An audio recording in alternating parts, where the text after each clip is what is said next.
ರಾಜ್ಯದ ಸಂಪತ್ತನ್ನು ಭ್ರಷ್ಟ ಕಾಂಗ್ರೆಸ್ ಸರ್ಕಾರ ಚುನಾವಣೆಗೆ ಮಾತ್ರ ಉಪಯೋಗಿಸಿಕೊಳ್ಳುತ್ತಿದ್ದಾರೆ. ಸ್ಥಳೀಯ ಜಿಲ್ಲಾ ಮತ್ತು ತಾಲೂಕು ಪಂಚಾಯಿತಿ ಚುನಾವಣೆಗೂ ದಿನಾಂಕ ಘೋಷಣೆಯಾಗುತ್ತೆ, ಅದಕ್ಕಿಂತ ಮುಂಚಿತವಾಗಿ ಗೃಹಲಕ್ಷ್ಮಿ ಹಣ ಬಿಡುಗಡೆ ಮಾಡ್ತಾರೆ ಎಂದು ಜೆಡಿಎಸ್ ಯುವ ಘಟಕದ ರಾಜ್ಯಾಧ್ಯಕ್ಷ ನಿಖಿಲ್ ಕುಮಾರಸ್ವಾಮಿ ಆರೋಪ ಮಾಡಿದರು. ದೇವನಹಳ್ಳಿಯ ಖಾಸಗಿ ರೆಸಾರ್ಟ್ನಲ್ಲಿ ಪಕ್ಷದ ಡಿಜಿಟಲ್ ಸದಸ್ಯತ್ವ ನೋಂದಣಿ ಅಭಿಯಾನ ಮತ್ತು ಪಕ್ಷ ಬಲವರ್ಧನೆ ಹಾಗೂ ಮುಂಬರುವ ಜಿಲ್ಲಾ ಮತ್ತು ತಾಲೂಕು ಪಂಚಾಯಿತಿ ಚುನಾವಣೆ ಹಿನ್ನೆಲೆಯಲ್ಲಿ ಬೆಂಗಳೂರು ಗ್ರಾಮಾಂತರ, ಚಿಕ್ಕಬಳ್ಳಾಪುರ, ಕೋಲಾರ ಜಿಲ್ಲೆಯ ಶಾಸಕರು, ಮಾಜಿ ಶಾಸಕರು ಸೇರಿದಂತೆ ಜಿಲ್ಲಾ ಪಂಚಾಯಿತಿ ವ್ಯಾಪ್ತಿಯ ಪಕ್ಷದ ಮುಖಂಡರುಗಳ ಜತೆ ಅವರು ಸಭೆ ನಡೆಸಿ ಮಾತನಾಡಿದರು. ಬೆಳಗಾವಿಯಲ್ಲಿ ಕನ್ನಡಿಗರ ಮೇಲೆ ನಡೆದ ದೌರ್ಜನ್ಯದ ಬಗ್ಗೆ ಮಾತನಾಡಿದ ಅವರು, ಬೆಳಗಾವಿಯಲ್ಲಿ ನಡೆದ ಪ್ರಕರಣ ಕನ್ನಡಿಗರ ತಲೆ ತಗ್ಗಿಸುವಂತೆ ಮಾಡಿದೆ. ಕನ್ನಡದಲ್ಲಿ ಮಾತಾಡಿ ಎಂದು ಹೇಳಿ ಕಂಡಕ್ಟರ್ ಮೇಲೆ ಹಲ್ಲೆ ಮಾಡಿ ಅವ್ಯಾಚ್ಯ ಪದಗಳಿಂದ ನಿಂದಿಸಿದ್ದಾರೆ. ಇದು ಯಾರಿಗೂ ಒಳ್ಳೆಯದಲ್ಲ. ನಾವು ಭಾರತೀಯರ ಅಸ್ತಿತ್ವ ಕಾಪಾಡಬೇಕು. ಈ ಕೂಡಲೇ ರಾಜ್ಯ ಸರ್ಕಾರ ಮಧ್ಯಪ್ರವೇಶಿಸಿ ಇಬ್ಬರು ಸಾರಿಗೆ ಸಚಿವರು ಜತೆ ಸಭೆ ನಡೆಸಿ ಸಮಸ್ಯೆ ಇತ್ಯರ್ಥ ಮಾಡಬೇಕು ಎಂದು ಒತ್ತಾಯಿಸಿದರು. ಕಾಂಗ್ರೆಸ್ ಸರ್ಕಾರದಲ್ಲಿ ಬೆಲೆ ಏರಿಕೆ ನಿರಂತರವಾಗಿ ನಡೆಯುತ್ತಿದೆ. ಪ್ರತಿನಿತ್ಯ ಉಪಯೋಗ ಮಾಡುವ ಸಾಮಗ್ರಿಗಳ ಬೆಲೆ ಏರಿಕೆ ಮಾಡ್ತಿದೆ. ಹಾಲಿನ ದರ ಲೀಟರ್ಗೆ 5 ರು ಏರಿಕೆ ಮಾಡಬೇಕು ಎಂದು ಚರ್ಚೆ ನಡೆಯುತ್ತಿದೆ. ಗ್ಯಾರಂಟಿಗಳಿಂದ ಇದನ್ನು ಸಂಪೂರ್ಣ ಮಾಡಲು ಸರ್ಕಾರದ ಬಳಿ ಹಣ ಇಲ್ಲ. ಗ್ಯಾರಂಟಿ ಯೋಜನೆಗೆ ಕನಿಷ್ಠ 50,000 ಕೋಟಿ ಬೇಕು. ಅದಕ್ಕೆ ಕಾಂಗ್ರೆಸ್ ಕೊಟ್ಟಿರುವ ಮಾತು ನಡೆಸಿಕೊಳ್ಳಲಾಗದೆ ಮತ್ತೆ ನಮ್ಮ ಮೇಲೆ ಹೊರೆ ಹಾಕ್ತಿದ್ದಾರೆ ಎಂದು ಕಿಡಿಕಾರಿದರು. ಬೆಂಗಳೂರು ನಗರದಲ್ಲಿ ಹೆಚ್ಚು ತೆರಿಗೆ ವಸೂಲಿ ಮಾಡ್ತಾರೆ. ಬೆಂಗಳೂರು ಪರಿಸ್ಥಿತಿ, ಐಟಿ ಕಂಪನಿಗಳು ಎಲ್ಲಿಗೆ ಬಂದು ನಿಂತಿವೆ.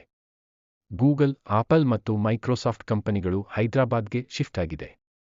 ಇದರ ಬಗ್ಗೆ ಕೆಸಿಆರ್ ಅವರು ಹೇಳಿದ್ದಾರೆ. ಎಲ್ಲ ರೀತಿಯ ಪೂರಕವಾಗಿ ಕ್ರಮ ಕೈಗೊಂಡಿದ್ದೀವಿ, ಬನ್ನಿ ಹೈದರಾಬಾದ್ಗೆ ಅಂತ ದೊಡ್ಡ ಕಂಪನಿಗಳನ್ನು ಕರೆಯುತ್ತಿದ್ದಾರೆ. ಎಲ್ಲ ಕಂಪನಿಗಳು ಕೈಬಿಟ್ಟು ಹೋಗ್ತಿದೆ. ಈ ಪರಿಸ್ಥಿತಿಗೆ ಕಾಂಗ್ರೆಸ್ ತಂದಿದೆ ಎಂದರು. ಈ ಕಾಂಗ್ರೆಸ್ ಸರ್ಕಾರ ಎಚ್ಚೆತ್ತುಕೊಳ್ಳದಿದ್ರೆ 7.5 ಕೋಟಿ ಕನ್ನಡಿಗರೇ ಬುದ್ಧಿ ಕಲಿಸುವ ಕಾಲ ದೂರವಿಲ್ಲ ಎಂದರು. ಹಿಂದೆ ಸಿದ್ದರಾಮಣ್ಣ ಮುಖ್ಯಮಂತ್ರಿಯಾಗಿದ್ದ ಸಂದರ್ಭದಲ್ಲಿ ಎಸಿಬಿಗೆ ಶಕ್ತಿ ತುಂಬಿಸಿದ್ರು. ಹಾವಿಗೆ ಹಲ್ಲು ಕಿತ್ತಾಕಿ ಬಿಟ್ಟಿರೋ ಹಾಗೆ ಲೋಕಾಯುಕ್ತ ಪೊಲೀಸರನ್ನ ಸಿದ್ದರಾಮಯ್ಯ ಅವರು ಗೌರವ ಕೊಡದೆ ಕಿತ್ತು ಹೊಗೆದಿದ್ರು. ಈಗ ಅದೇ ಲೋಕಾಯುಕ್ತ ಪೊಲೀಸ್ ಮೂಲಕ ರಕ್ಷಣೆ ಪಡೆಯುತ್ತಿದ್ದಾರೆ.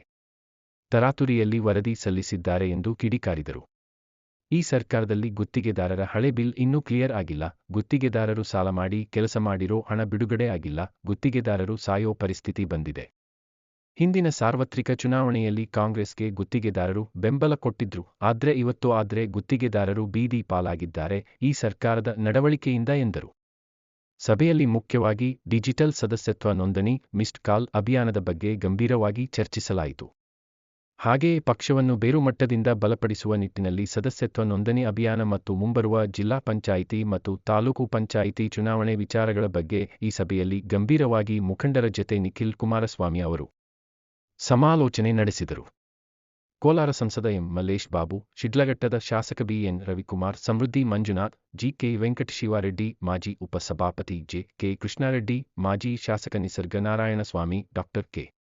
ಶ್ರೀನಿವಾಸ್ ಮೂರ್ತಿ, ವಿಧಾನ ಪರಿಷತ್ ಸದಸ್ಯ ಇಂಚರ ಗೋವಿಂದ್ ರಾಜು, ತೂಪಲ್ಲಿ ಚೌಡರೆಡ್ಡಿ, ಸಿಎಂ.ಆರ್. ಶ್ರೀನಾಥ್, ಬೆಂಗಳೂರು ಗ್ರಾಮಾಂತರ ಜಿಲ್ಲಾಧ್ಯಕ್ಷ ಬಿ. ಮುನೇಗೌಡ ಸೇರಿದಂತೆ 3 ಜಿಲ್ಲೆಯ ಮುಖಂಡರು ಹಾಗೂ ಪದಾಧಿಕಾರಿಗಳು ಉಪಸ್ಥಿತರಿದ್ದರು. M. Muninarayana, SPM news, Devanahalli. ಈಗ ಬಹುಶಃ ಈ ಗೂಢ ವಿಚಾರವಾಗಿ ಲೋಕಾಯುಕ್ತ ತರಾತುರಿಯಲ್ಲಿ ಇವತ್ತು ಬಿ ರಿಪೋರ್ಟನ್ನು ಏನು ಕೊಟ್ಟಿದ್ದಾರೆ. ಒಂದು ಕಾಲದಲ್ಲಿ ಸಿದ್ದರಾಮಣ್ಣ ಅವರು 2016 ಅಂದ್ಕೊಳ್ತೀನಿ, ಅವರ ಒಂದು ಕಾಲಘಟ್ಟದಲ್ಲಿ ಮುಖ್ಯಮಂತ್ರಿಗಳಾಗಿದ್ದಾಗ ACB ಅಂತಕ್ಕಂಥದ್ದನ್ನು ಅದಕ್ಕೆ ಒಂದು ಶಕ್ತಿ ತುಂಬಿಸಿದ್ರು. ಏನು ಈ ಹಾವಿಗೆ ಹಲ್ಲನ್ನು ಕಿತ್ತಾಕಿ ಹಾವಿಗೆ ಬಿಡ್ತಾರಲ್ಲ, ಆ ಥರ ಲೋಕಾಯುಕ್ತನ ಇದೇ ಮಾನ್ಯ ಹಿಂದಿನ ಮುಖ್ಯಮಂತ್ರಿಗಳು ಕಿತ್ತು ಒಗೆದಿದ್ರು, ಲೋಕಾಯುಕ್ತ ಗೌರವ ಕೊಡ್ದಿರ. ಆದರೆ ಪಾಪ ಅದೇ ಲೋಕಾಯುಕ್ತ ಮೂಲಕ ಇವತ್ತು ರಕ್ಷಣೆ ಪಡಿತಕ್ಕಂಥ ಕೆಲಸ ಮಾಡ್ತಾ ಇದ್ದಾರೆ. ತರಾತುರಿಯಲ್ಲಿ ರಿಪೋರ್ಟ್ ಹಾಕ್ಕೊಂಡಿದ್ದಾರೆ. ಹಿಂದೆ ಒಂದು ಕಾಲ ಇತ್ತು, ಸಂತೋಷ್ ಹೆಗಡೆ ಅವರು, ನಾವೆಲ್ಲ ನೆನೆಸ್ಕೋಬೇಕು ಅವ್ರನ್ನ ಇವತ್ತಿಗೂ. ಅವ್ರು ಕೆಲಸ ಮಾಡಬೇಕಾದ್ರೆ ಭ್ರಷ್ಟಾಚಾರ ಅಂತಕ್ಕಂಥದ್ದು ನಮ್ಮ ರಾಜ್ಯದಲ್ಲಿ ಏನು ತಾಂಡವ ಆಡ್ತಾ ಇತ್ತು, ಯಾವುದೇ ಮುಲಾಜ್ ನೋಡ್ದಿರ